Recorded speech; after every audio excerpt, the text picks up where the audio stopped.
pare ko dyan na nakawasaki Barako, lalo na po kung Barako 3, ay wag na wag nyo pong kakalimutan na inspeksyonin po itong inyong air filter para hindi po agad magdumi itong inyong throttle body. At base po sa manual, every 18,000 km ng pagtakbo nitong ating Kawasaki Barako ay kailangan po natin itong inspeksyonin.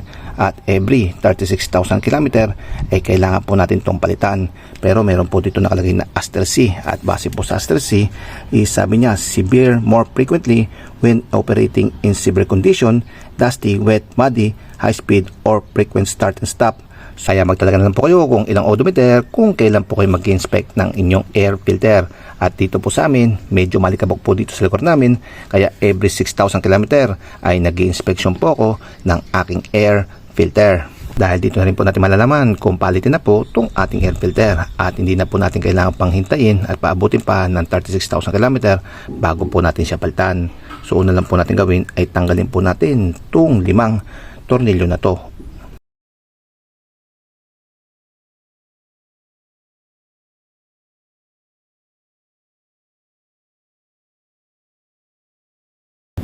After po natin matanggal yung 5 screw, ito, tanggalin na po natin yung kanyang front cover. At ito na po yung ating air filter.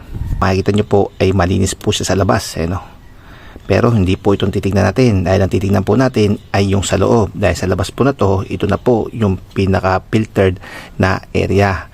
At yung bumi-filtered po ay yung sa loob. Kaya tatanggalin po natin itong screw na to. Natanggal na po natin itong screw, igis yun, mauhugot na po natin itong ating air filter. At ito po yung ating sisilipin, yung loob. At kung makikita po natin, malinis na malinis pa mga pare ko . So pwede po to. At sa tingin ko nga po is tatagal nga po sa atin to hanggang 36,000 km bago po natin siyang palitan. So sana umabot po ng ganun. At meron pa po yung strainer. Kung makikita nyo mga pare ko, ayun po yung butas nyo.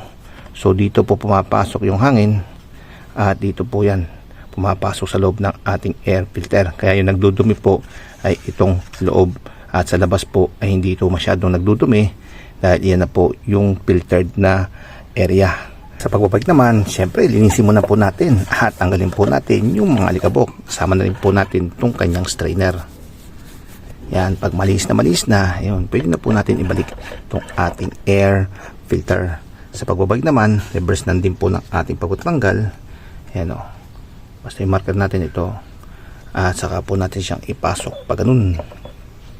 After po natin mailapad itong filter element, pati po ito yung strainer, ito, pwede na po natin ibalik itong kanyang screw. And lastly, syempre, ibalik na po natin yung kanyang front cover. At ibalik na rin po natin yung kanyang 5 screw. Ganyan lang po mag-inspection ng air filter ng ating Kawasaki Barako. At yung susunod na video po natin dito is pag nagpalit na po tayo ng filter element. At doon sasabihin po natin kung saan po tayo nakabili at kung magkano po yung ating pagkakabili. Pero matagal pa po yung mga pare ko . At hopefully umabot nga po siya ng 36,000 km bago po tayo magpalit. So hanggang dito lang po ating video. Para sa inyo mga pare ko, kita-kits na po ulit sa susunod nating video.